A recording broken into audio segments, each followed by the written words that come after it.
This section is called the present. Oh Do you my have any goodness. hobbies or special interests? Do you enjoy any particular sports? Yeah, football. I'm mostly college football and basketball. That's my sports now. I do follow the baseball Cardinals, but not not too seriously. Minnesota Viking football team. Other than that, Iowa State College and basketball, football and basketball. Mm-hmm. Current hobbies. Well, I still like to garden, vegetable garden, some flowers. What else would be a hobby for me? I do some read. I like to read history and got a talking book topics, history, a lot of history and stuff. Mm-hmm. Other than that, I don't know as far as hobbies. Yeah, that's a lot. What sort of history do you like learning about? Well, I guess a lot of world history, ancient history, Mm-hmm. wars.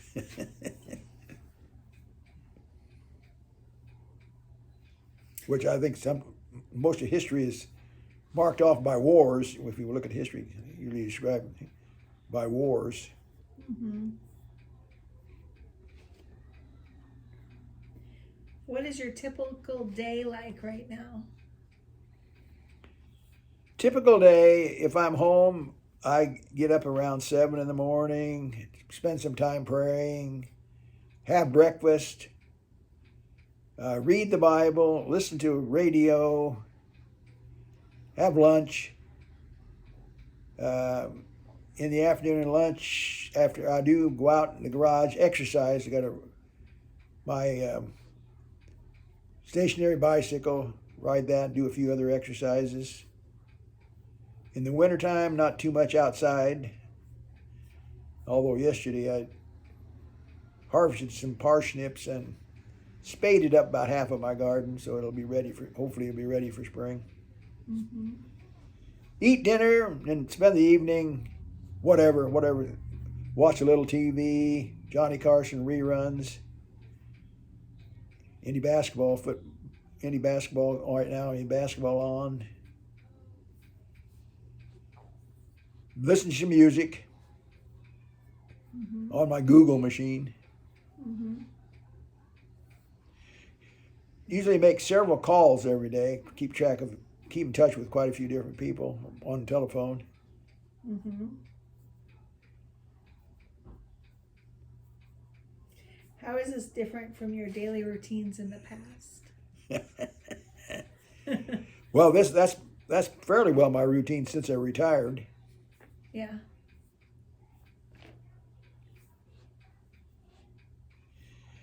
Of course, on right now, Sarah and kids come by on Mondays to spend time with me and have lunch, and then Amy and kids come by on Wednesdays. So those 2 days.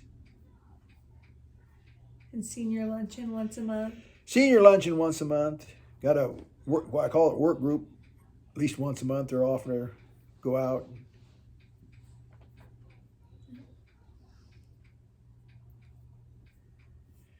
What do you do for fun? Oh boy, go out and eat.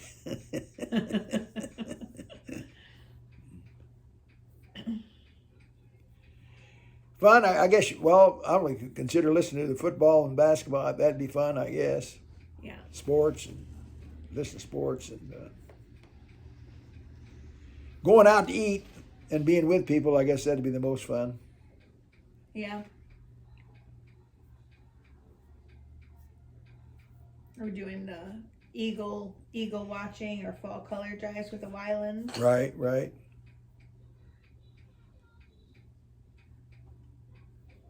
Who do you trust and depend on? You mean besides God? Yep. I guess friends and my family, Mm-hmm. Sarah and Amy and their families. For example, shopping and take care of my needs and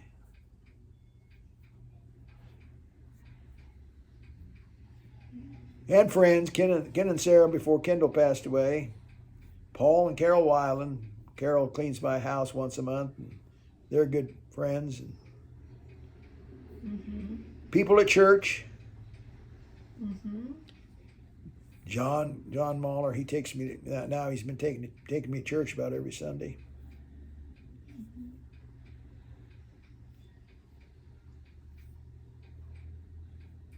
What things are most important to you now and why? Oh boy. Most important. Church and fellowship there, I guess. Family. Mm-hmm. Comfort. Be comfortable. Not too cold, not too hot. Yeah. How have your dreams and goals changed through your life?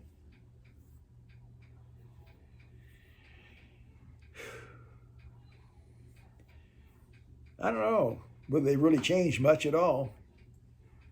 I think I mentioned that before. I don't know whether I had too many goals in life. Yeah. I just kind of rocked and rolled and went with the flow, I guess you might say. And I was telling Gary Carlson the other day, I think when I kind of thought about my life, I pretty well, I kind of settled for mediocrity. Like when school, just get by. Even in college, if you had a C average, you made it. Uh-huh. So I think, in other words, I never I liked playing sports. Probably wouldn't do any extra practicing. The game was the most important part. Getting ready for it, no, who cares? You wouldn't call yourself ambitious. Well, that's a good question. Maybe on certain items, I guess you might be ambitious if you got interested in something. But Uh-huh. but I like, for example, athletes now, they spend all that time in the gym with lifting weights and all that stuff. We didn't do that. Uh-huh. Or let's just whatever condition you were in. We did some air conditioning, but not too much. Yeah. Just played the game.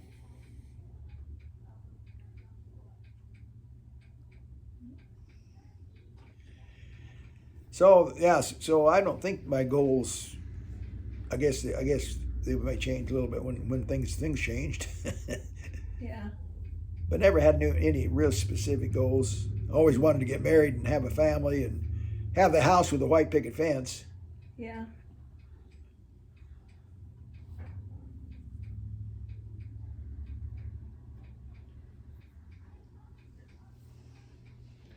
What do you remember about your 20s? And I'm going to ask about each decade. Anything stand out about that decade, or what major things happened in that decade of your 20s? Yeah, the 20s, I guess you would call the years you kind of got out on your own. I think when I was just 16, there was a farmer neighbor that I spent the summer with, hired out to him. But I stayed there from like, I'd go there Monday morning and stay there till Saturday night. Then my folks picked me up, so I'd spend Saturday night and Sunday night at home. Mm-hmm. So that summer, even when I was 16, I think, and then I was actually only 17 when I did leave to go to college. In September, of course, I turned 18 in October. Mm-hmm. So from then on, I guess it would be sort of getting on your own in college, and then after college, I didn't have a job, so I joined the Army, got out on a medical condition. Later, joined the Peace Corps, got out on a medical. And then finally, when I was 25, I got this job with the federal government, with the Department of the Army down here in St. Louis. Came to St. Louis. In your 20s, I guess I don't know how you'd say it, you're kind of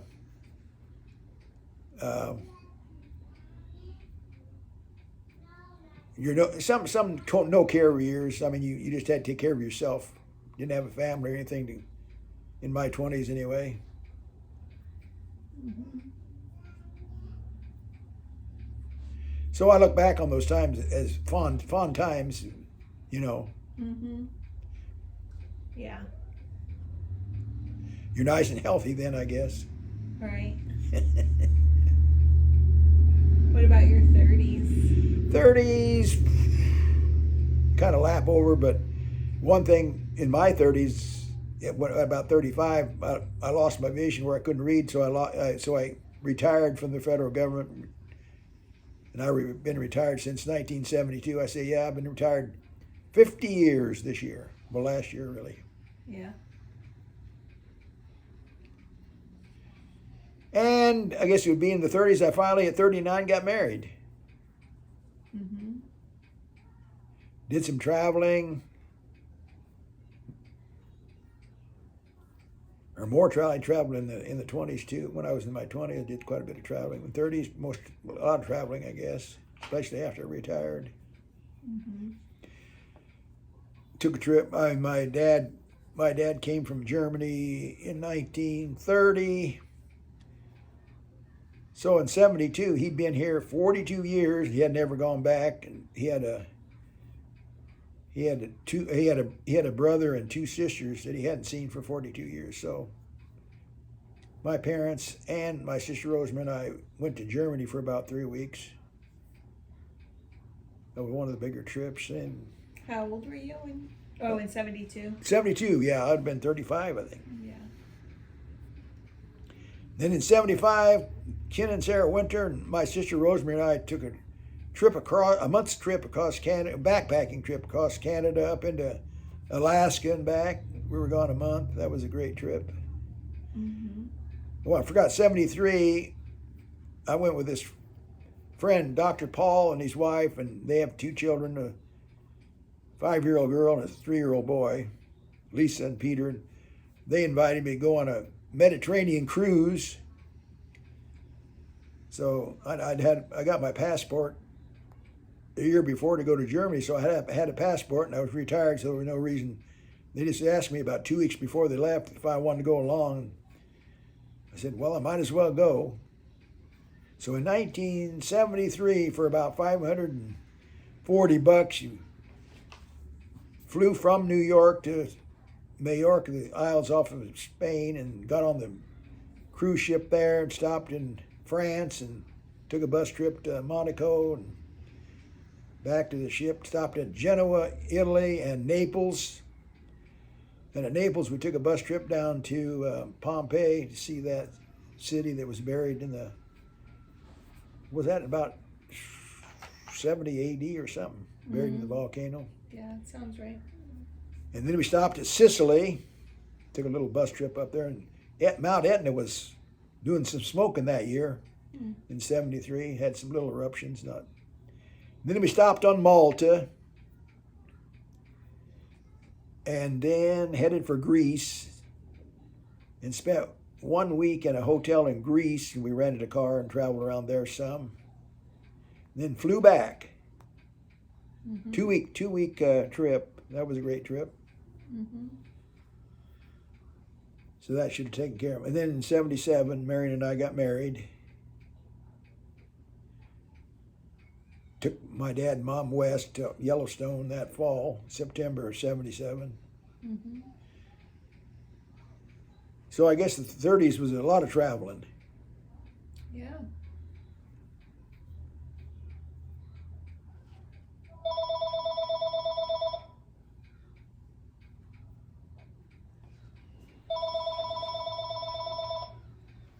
Call from Embrace.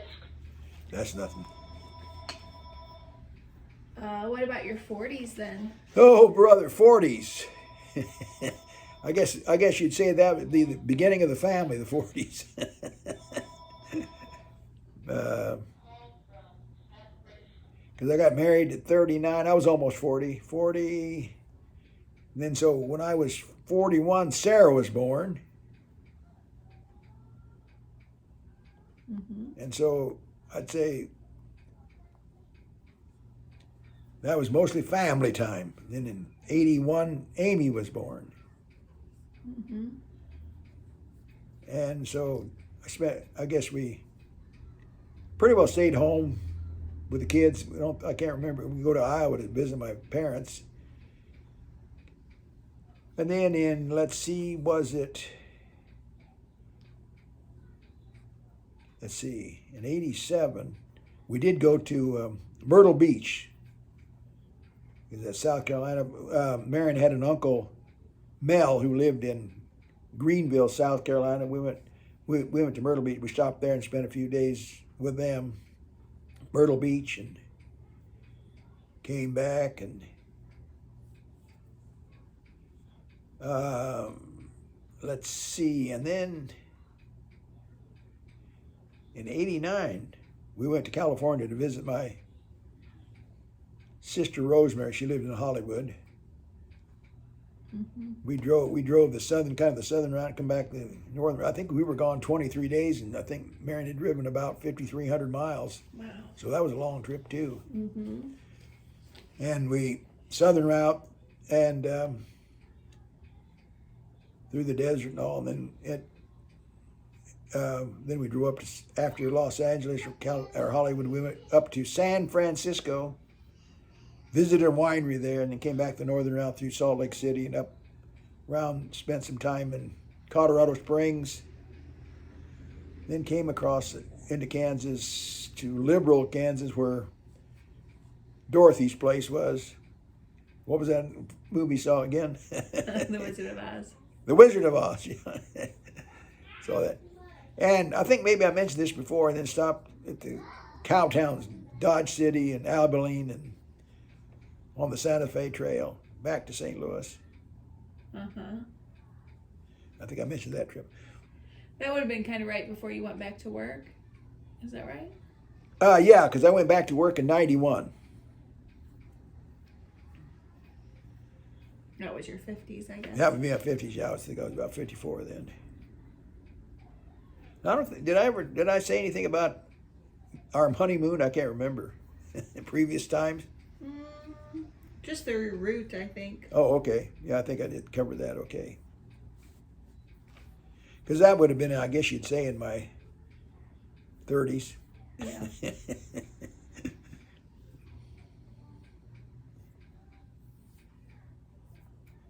And then your 50s? 50s, yeah, like I went back to work in my 50s. The reason I didn't have to work before, because we lived in Marion's mother's house and took care of Marion's mother. She was in a wheelchair, had to be taken care of. So we could survive on my retirement check, and we didn't have any rent or anything. I think we paid the electric bill, take care of the air conditioning, and I think Marion's mother took care of the heating bill. And since the house was in her name, and Marion had a brother Bob, so like when we had a furnace put in, she paid for it, and the retail and property, real estate tax and that stuff out of her check. Mm-hmm. She had like a Social Security. Sure, yeah, Social Security, yeah. So but then later on, Sarah and Amy got to get older and had more needs. And when Marion's mother passed away in 89, at the age 82, then Marion's brother wanted his half of the house, so we had to pay him for half the house. And kids had more needs, so somebody had to go to work. I think Marion actually went to work a little bit further because she could get a job probably quicker than I did. And I went to rehab services and did some training and testing and stuff. And finally, I decided I wanted to go to work at the Lighthouse for the Blind, which I'd heard a little bit about, but it was more like physical work.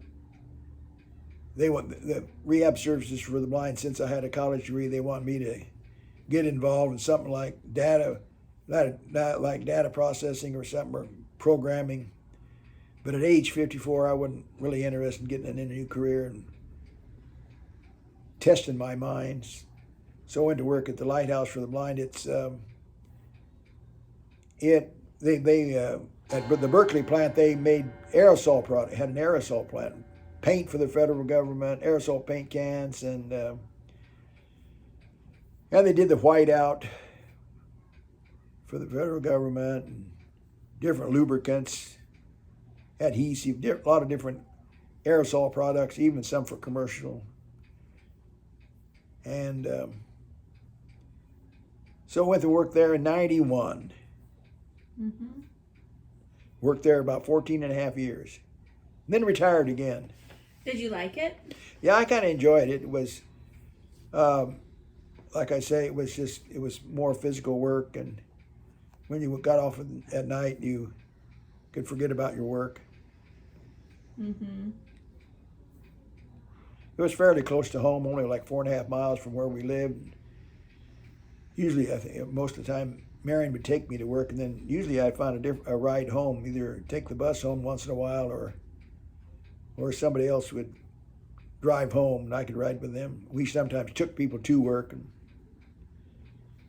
Mm-hmm. other people to work and stuff.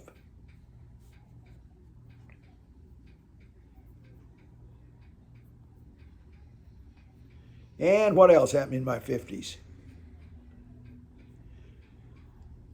A little more traveling. I guess in 93 and 94, we went to Disney World around Christmas time. Mm-hmm. That was a good trip. We enjoyed that. And we got to go there for, I forgot how many days. We said 4 days or something at Disney World. Around Christmas, and we spent Christmas with Marion's brother Bob down in Boynton Beach, Florida. Mm-hmm. And our famous, on the way back, we stopped at Daytona Beach, took a swim in January in the ocean. I think the water temperature was 56 degrees. And then we went in, took a hot shower, and still was cold after that. Yeah. And then in 95, we went to Washington, D.C. Thought, hey, these kids can get some education. There was a spring break, I think, like see Washington, and we went to New York too, I think. And Sarah and Amy, it was when the Planet Hollywood restaurants were around, and they wanted to visit every Planet Hollywood restaurant. That was their big thing on the trip, rather than see the Washington Monument. And in New York, we actually drove down, I remember driving down by the World Trade Centers. And then we stayed on Manhattan for several days there. Mm-hmm. Got to got to go up in Statue of Liberty. Up to I guess you go up to her head. Couldn't go up the arm. I think maybe special times, but visited Ellis Island, which I thought my dad came through Ellis Island when he came in 1930, but I found out later maybe he did not go through Ellis Island. I'm not sure. Mm-hmm. Then in 76, our last trip west, went out through Colorado, up through Wyoming and Yellowstone, came back through South Dakota, made our last big stop at the Mall of America in Minneapolis. That was a mistake. We told the kids we were going to do that beforehand, so they weren't too interested in Yellowstone as much as getting to the Mall of America. I remember liking Yellowstone. Oh, good. I saw a moose on the way out. We were so excited. Oh, yeah, right.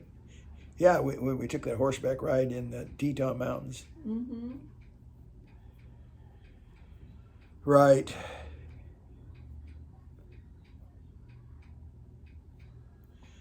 So I guess that pretty well covered them 50s. All right, and your 60s? My 60s, oh boy.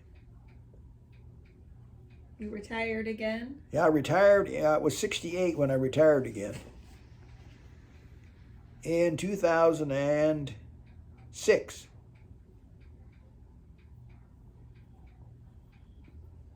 And let's see, of course, oh yeah, in my 60s, yeah, let's see.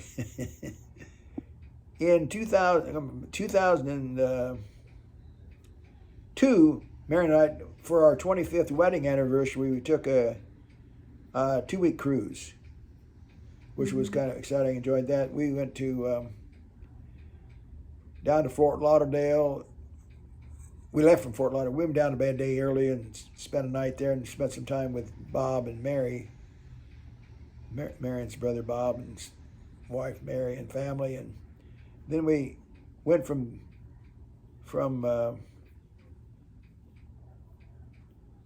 where did we leave from?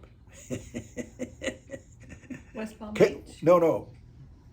Fort Lauderdale. Fort Lauderdale. Left Fort Lauderdale, and we cruised. Went to Aruba, Island of Aruba. That's our first stop. We were supposed to stop at Cartagena in Colombia, but I guess he had maybe drug problems or Lord problems there, so it wasn't safe. So we didn't stop there.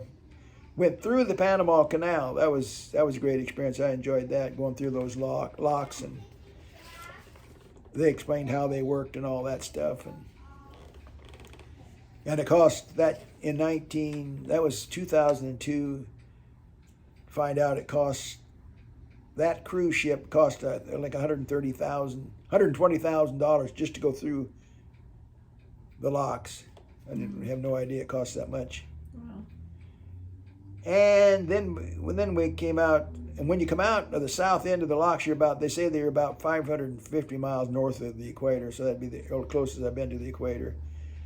Then we come up the west coast stopped 2 places in Costa Rica, took bus trips there, and several stops along the west coast of Mexico. One of them was at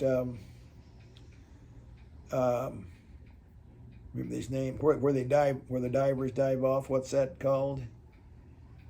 Oh boy. Baja? No. I don't know. That's that peninsula. Man. Anyway, we saw the divers dive into the ocean off those rocks. Uh-huh. And I think we took a bus tour. John Wayne used to have a home there. I think maybe movie stars used to go down there to have it's probably a winter home or whatever. Mm-hmm. And then we ended up in Anaheim, California, and Sarah and Amy flew out from St. Louis to meet us there when we got off the ship, and spent a few days with Rosemary, my sister Rosemary. Traveled around there a little bit, went to the beach and flew home. That was a great trip. Mm-hmm. And then in 2003, Amy took her famous trip around the world, her semester at sea. So we all enjoyed that. Worried about how she was doing.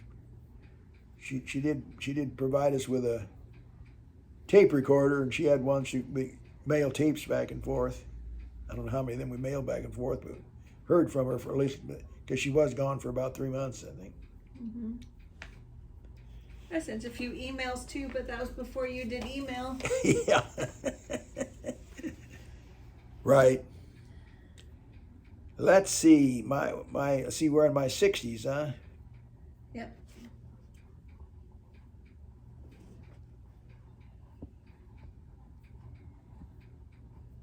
And then, well, I guess, let's see, I'm trying to think. Because that would have been my late, yeah. Then we moved to this house here. Marion was having trouble doing steps, and so we bought this house in Florissant, a flat out, no basement, no steps.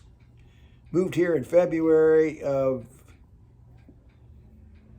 07. I would have turned 70 that fall. And then Marion passed away on the 6th of June, so she wasn't here very long at all in this house. Mm-hmm.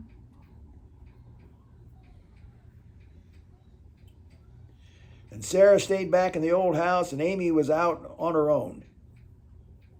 Where at, I forgot. I actually moved back into that house on June 2nd. Oh, you did?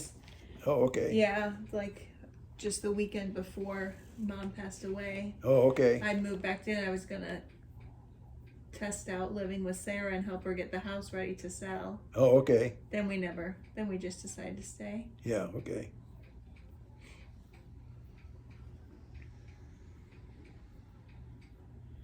So that pretty well takes care of the 60s. Yeah.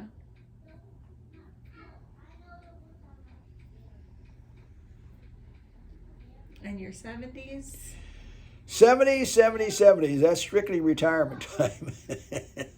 I retired at 68 for the second time. Just spent my time here at the house and gardened and took care of the place. I did the work group, what I would call it, my wife's Marion's work group.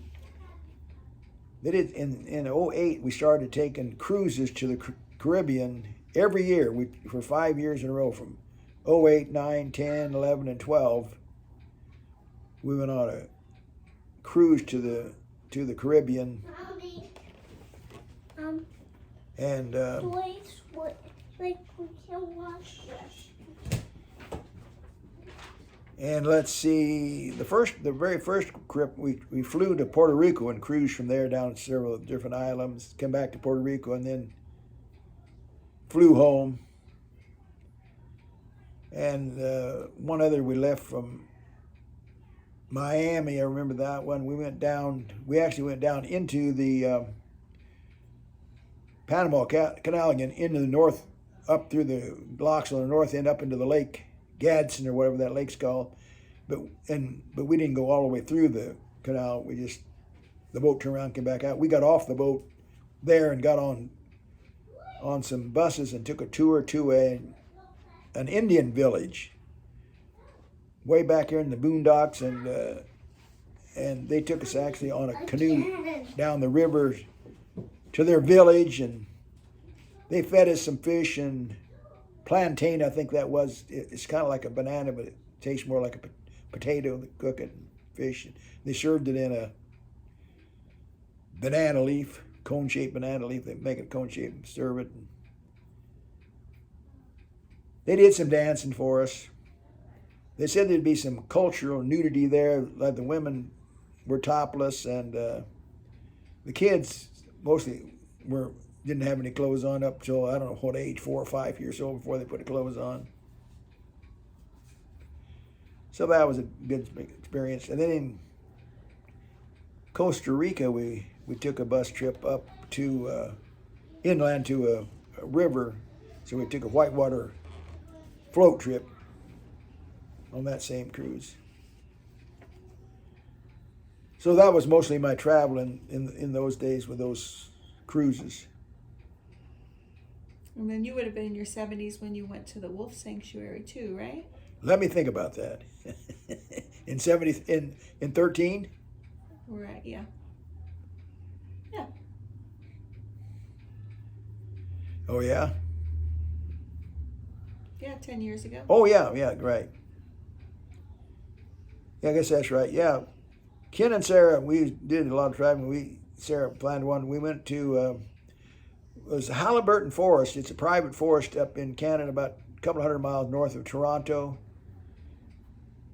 I understand it was an area that was pretty well cut, clear cut during World War II, what they told us. And I think it maybe some person from Germany, a German, had bought this 80-some thousand acres and trying to reestablish the forest there.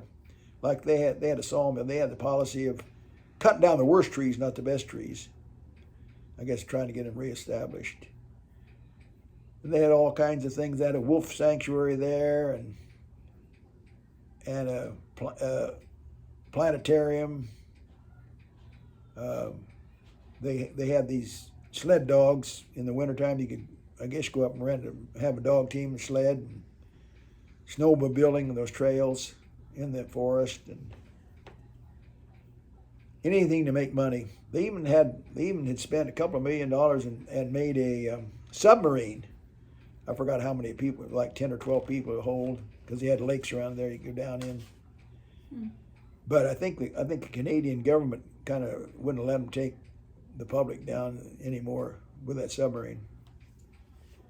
They could, the staff could go use it, but not the general public. And they had this trail through the treetops, on cables and a walkway through the treetops.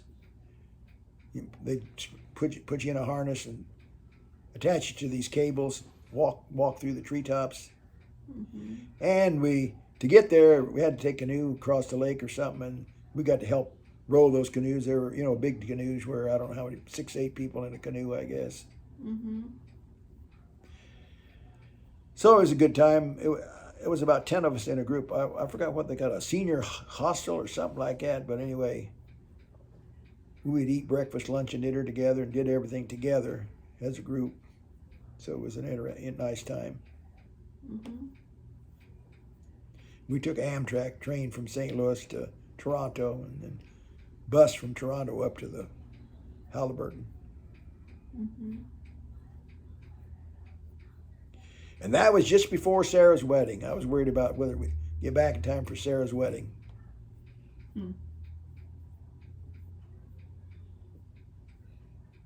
Yeah, so I guess you gained your first son-in-law in your 70s too. Right, there you go.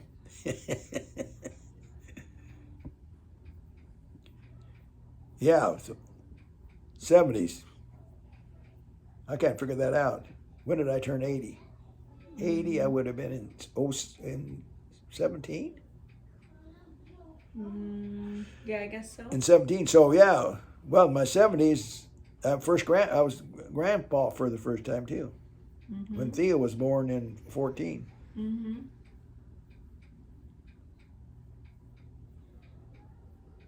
Yeah, that's right, because you turned 80 right after I had Max. So you were in your 70s when I had Max, too. Oh, okay. Max was just a couple weeks old Okay, when you turned 80, I guess. all right.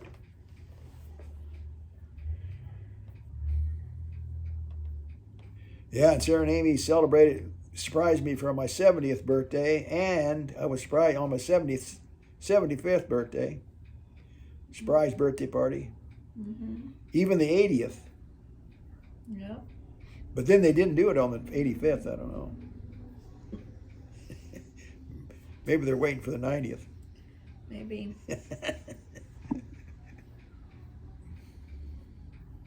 And your 80s. Two less. 80s, well, I've only made it. I'm only halfway through the 80s. Yeah. Let's see. 80s. The last 5 years. Let me see, I did take this cruise last September to Bermuda. Mm-hmm. Flew to New York and cruised from 1 week, well, a 5-day cruise to Bermuda. Spent about 2 days on Bermuda. Mm-hmm. And other than that, well, we had COVID during that. My 80s had COVID pandemic, Yep. which was different. Although I don't think it affected my life. I still went to church, still went out to eat, and still saw my daughters and families pretty regularly. So I never cut back on. I mean, didn't cut on the things I did. I didn't cut back on too much. Mm-hmm. The things I did, I didn't cut back on. Yeah. Well, good. I think that's good for today, right? Oh yeah. Are you here, Dorothy?